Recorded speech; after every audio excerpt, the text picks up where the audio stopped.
Look at this power. Leaving the Tesla Model Y in our dust. Oh, it's so comical to be in a vehicle like this and just whoosh away.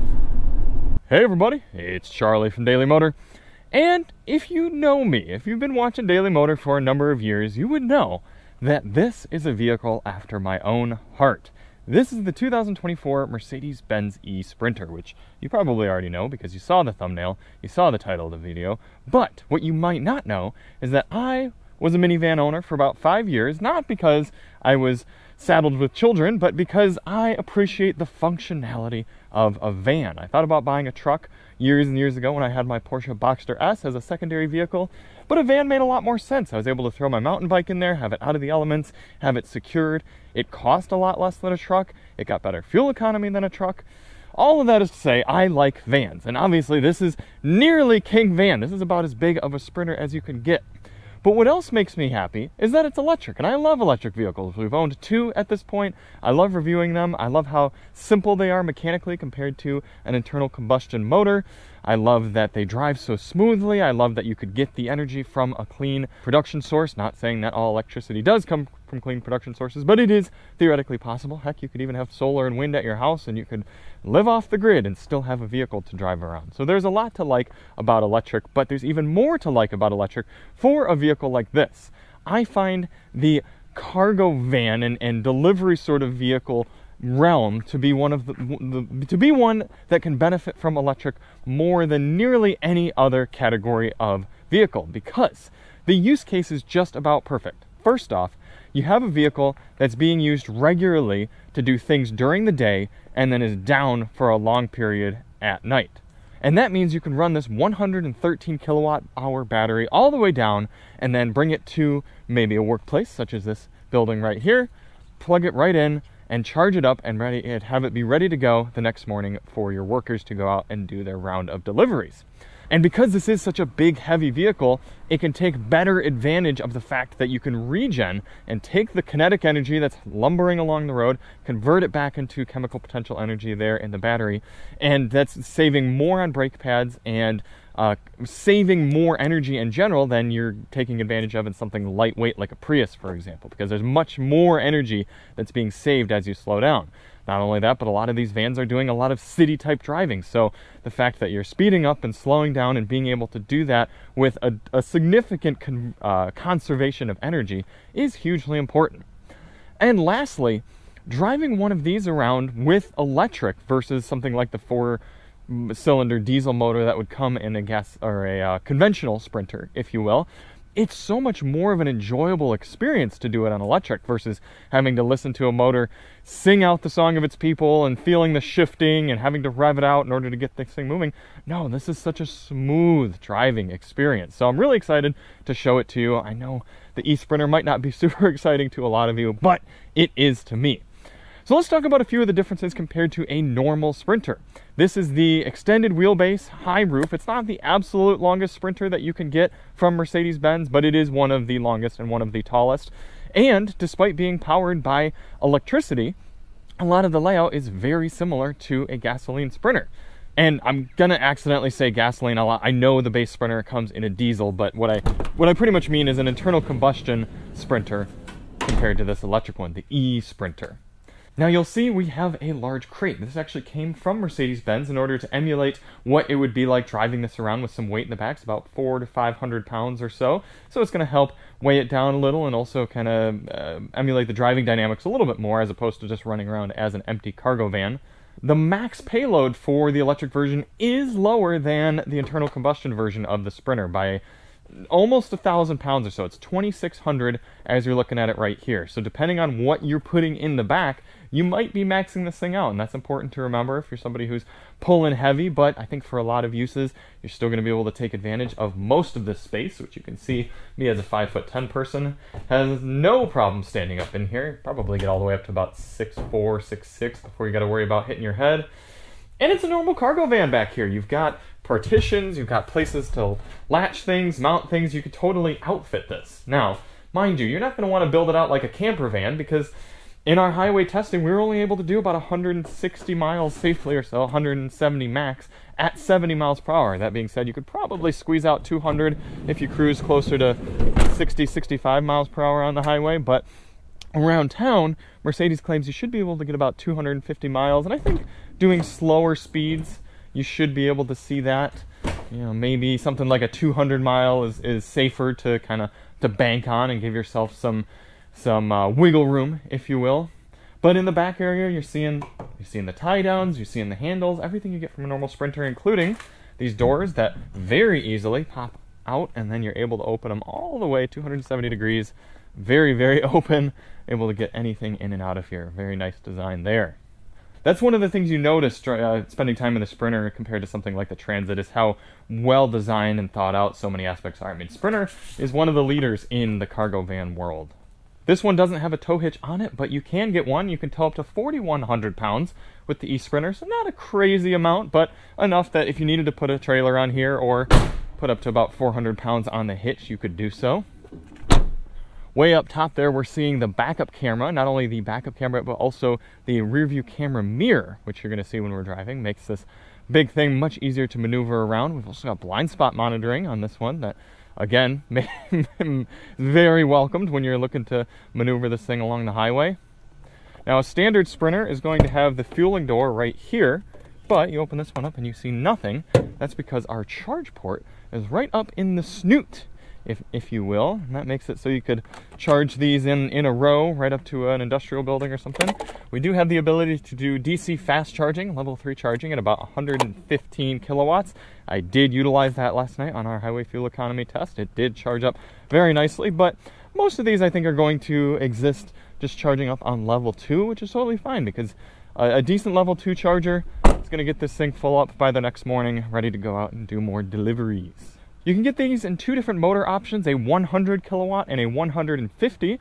We're in the 150 right now. That comes out to just about under 300 horsepower. So enough, as you'll see when we're driving. If this thing were fully laden, we might have a little bit of a slow acceleration in certain situations, but it's still going to feel peppy compared to the diesel one.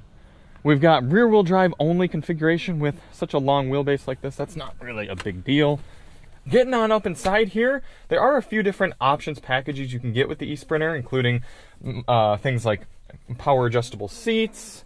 Trying to remember. I think the heated steering wheel we have here is an option, but the heated seats are standard, interestingly enough. So if you need to save a little bit of heating in here, you're not having to run the heater. We do have a 10.25-inch infotainment screen that's very similar to what you see in other Mercedes vehicles. And in fact, there are certain elements of the eSprinter that work better than some of the standard Mercedes-Benz electric vehicles. And we'll talk about that here when we're on the road.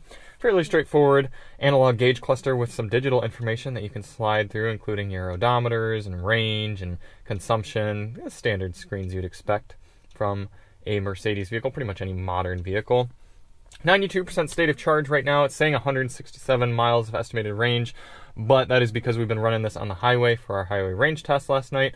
But what I do appreciate is Mercedes gives you this screen. If I scroll up, eventually here, there we go, the range screen. And that's kind of showing you your worst case. If you were to go out and flog this at the maximum speed, 75 miles per hour, it's capped there, you'd probably only get about 120 miles of range. But if you babied it, you probably can squeeze this up to about 206 miles.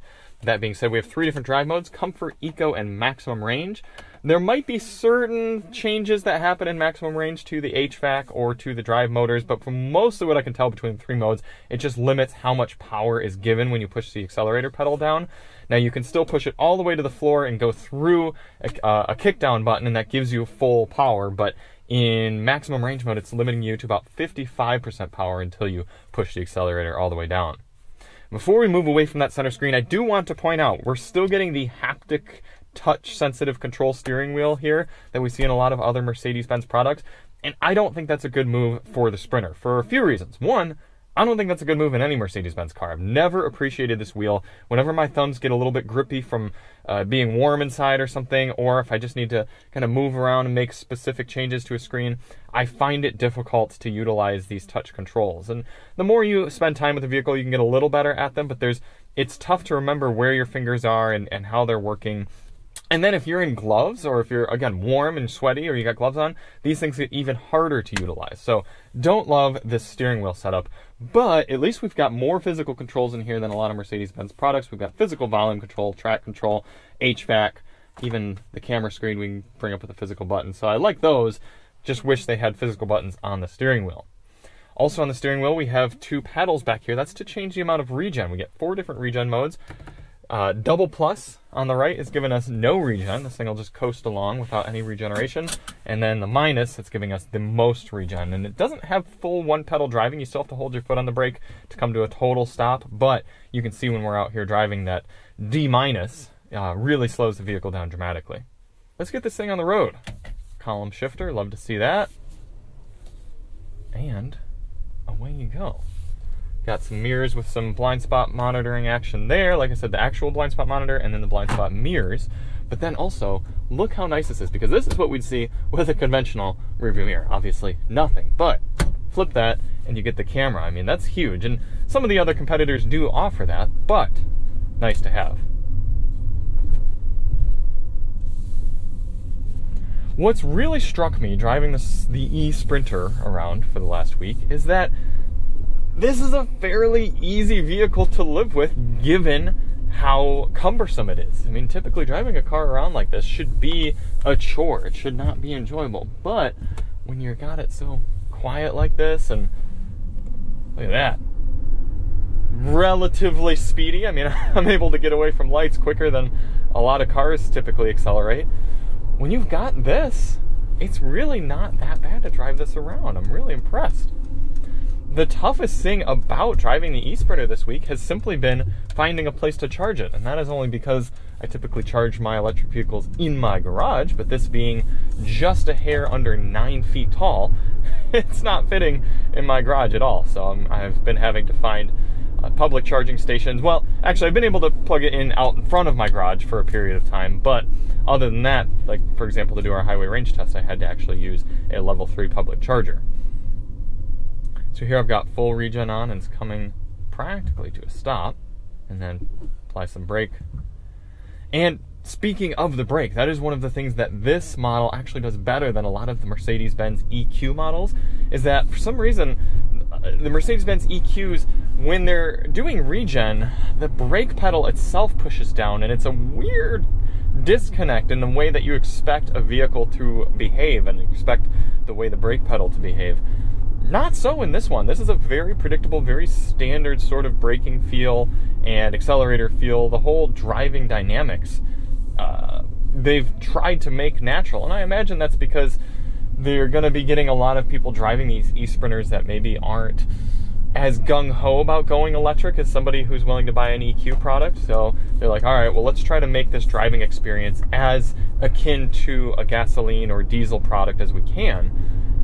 And I think they've done a good job at that. Here in normal D mode, slowing down fairly dramatically, but not as dramatically as in D-, and allows me to slow down and then gas it. I hear a little bit of an electric whir behind us, but it gets up to speed. It really does. I'm happy with that. All right, let's talk some pricing. The eSprinter starts around, oh, if I got my numbers correct on me, I want to say about $76,000, which I can tell you is about $15,000 more expensive than a comparable diesel-powered Sprinter van of the same size and layout. However, I did some sort of back-of-the-napkin calculations, and if a business is using one of these cargo vans to travel average of 100 miles a day for the roughly 260 work days throughout a year, they could stand to save between fueling and maintenance about $6,000 a year by switching to one of these electric vans as opposed to an internal combustion one. So if you owned this for 3 years in your business, there's a decent chance you would start saving money over using one of the diesel-powered models. Now, I'm not going to come in here and tell you that, oh yeah, every diesel-powered Sprinter van should be swapped out for one of the electrics. No, there are plenty of use cases where electric would not make sense. If you're doing a lot of long-haul driving with your cargo van, if you need to take advantage of the most payload possible, or what would be another use case? Maybe if you don't have a spot to charge them up, which you know, a lot of smaller businesses might not have that decent parking area. Or if you need if you need a different cargo configuration, if you need a smaller one, if you need a passenger one, etc., then yeah, those are all reasons why sticking to the internal combustion ones makes sense. However, if you just need a cargo van to do regular day-to-day sort of delivery driving, there's a lot of argument to be made for going with one of these electric ones. On top of that, this is just the way that we advance technology and advance and have innovation. Is you put a product out like this, you let people start using it, you respond to customer feedback, you develop the technologies further and further, and then you build up economies of scale, and give it 5 or 10 years, and it's going to be pretty much much more expensive to get the electric version as compared to the internal combustion, and they're probably going to have more configurations, it's going to go further. We're still in the early phases of electric powered vehicles, and they're just going to continue to get better and better. But already here in 2024, there is a strong argument to have one of these electric delivery vehicles as opposed to a diesel one or a gasoline one. Now, when we're looking at the competition, we've got Ford with their e-Transit. Now, for a little while there, the e-Transit was vastly under-batteried compared to the eSprinter. I think it only had about an 86 kilowatt-hour maximum battery pack. This has 113, but I do believe that Ford recently announced a larger battery pack for the e-Transit. I don't think it's quite as large as this one, but it's pretty close. It's somewhere above 100. So they're probably going to be about similar ranges. I mean, there's no real black magic that any manufacturer can pull out with something this large in terms of efficiency. I mean, you're using electrons to motivate a giant brick. There's you pretty much there's no replacement for displacement, if you will, with battery size. And it's just going to be the bigger the battery, the further this thing's going to be able to go, especially because a lot of these are going to be dealing with lower speeds. Aerodynamics aren't going to be quite as much of a play. So yeah, some manufacturers could maybe have a more efficient drive motor for both acceleration and regeneration. That could make it a little more efficient, but in general, they're all going to be about the same in terms of the mechanical efficiency. So we've got Ford out there. They'll give you the e-Transit. There's a few different configurations of that, a few different motors and battery packs. The Ford is a little bit more powerful. We haven't driven it yet, but I do know on paper that they've got more powerful electric motors. Then you've got Rivian. In fact, we're about to drive by one of Rivian's buildings here where they have a lot of their electric vans, and those are actually front-wheel drive. And the Rivians, they've got kind of more limited configurations. There's some features they offer, some they do not. A little bit smaller battery packs, and you do have to remember that you're not dealing with a traditional manufacturer that's used to working with fleet companies. The advantage of going with the Mercedes-Sprinter is that Sprinter is a nameplate that's known throughout the industry as someone who's familiar with dealing with commercial customers. So yes, they've got an electric one now, but that's still going to give you the backing and the support of a major manufacturer such as Mercedes-Benz. And the same could be said for Ford. I mean, Ford and Mercedes are going to be two brands that are going to give you the backing of a traditional commercial-based, fleet-based OEM.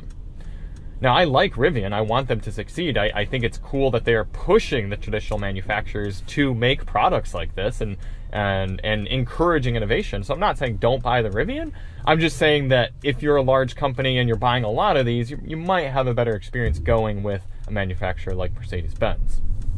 This eSprinter has gotten a lot of attention sitting at the charging station, driving around, etc. People are interested because electric vehicle enthusiasts know that this is a big deal. This is a new form factor, and somebody pointed out that these are going to be popular to live in before too long because you've got your power source right there. I mean, it's ready to go. You've got a 113 kilowatt hour battery pack right in there, and you can use that to build out something inside and then live with it and have your power right there. It's pretty cool.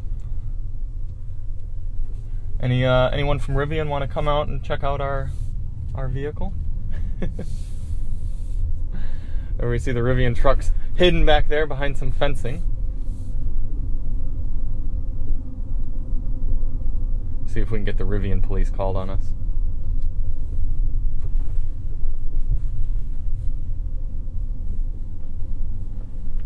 I would love for Rivian to let me drive their van and review it, but I've reached out to Rivian multiple times to try to review their vehicles, and their PR people aren't responding to me. So this is how close I live to your vans, Rivian. I could literally walk and review one of them, but just let me know. One gripe, though, I do have, and this has nothing to do with the electrification of the Sprinter, but these cup holders are hard plastic, and there's no sort of grippage, either with the material or with any sort of feet or anything to stick out. So my water bottle does not fit in these small cup holders, which are found well throughout the cabin, but it's too small for the big cup holder. So it was rattling around in the big cup holder, metal water bottle, and wouldn't fit in the smaller one. So it wouldn't take too much for Mercedes to simply put some of those rubber gripper inserts inside here and sort of hug the bottles. That would go a long way. But other than that, this is a functional interior. There's plenty of places to put things.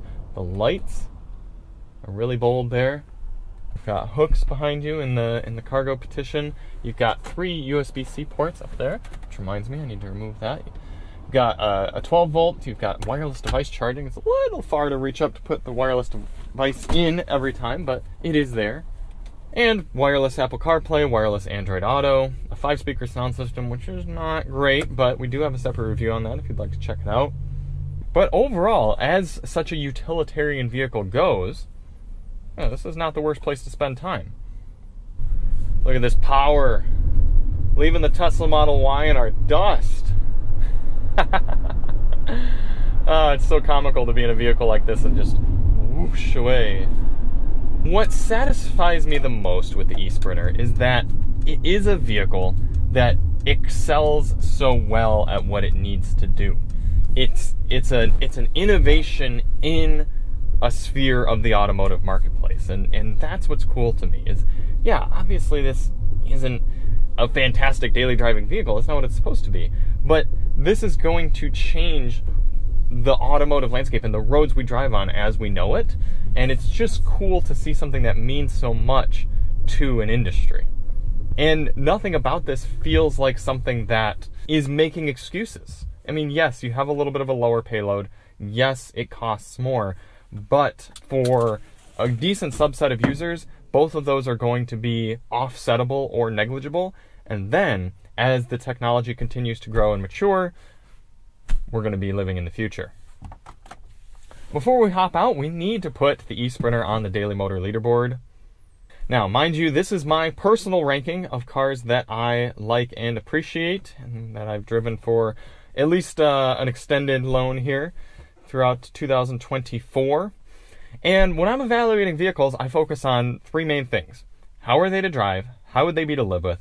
And how well do they fulfill their purpose? And for me, the eSprinter is very strong in at least 2 of those. It's how would it be to live with, and how well does it do its purpose? And for the type of vehicle, it actually does drive pretty well as well.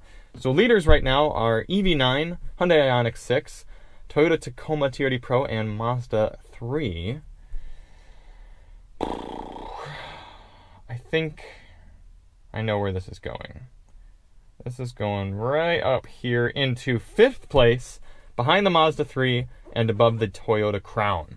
I'm just really impressed with it. I enjoyed getting to drive it around as both a novelty and as both knowing that this is an important vehicle for the automotive landscape, and knowing that it's going to revolutionize a lot of the way we experience driving and experience life. So kudos to Mercedes for building a compelling product, and I'm excited to see how it grows and matures.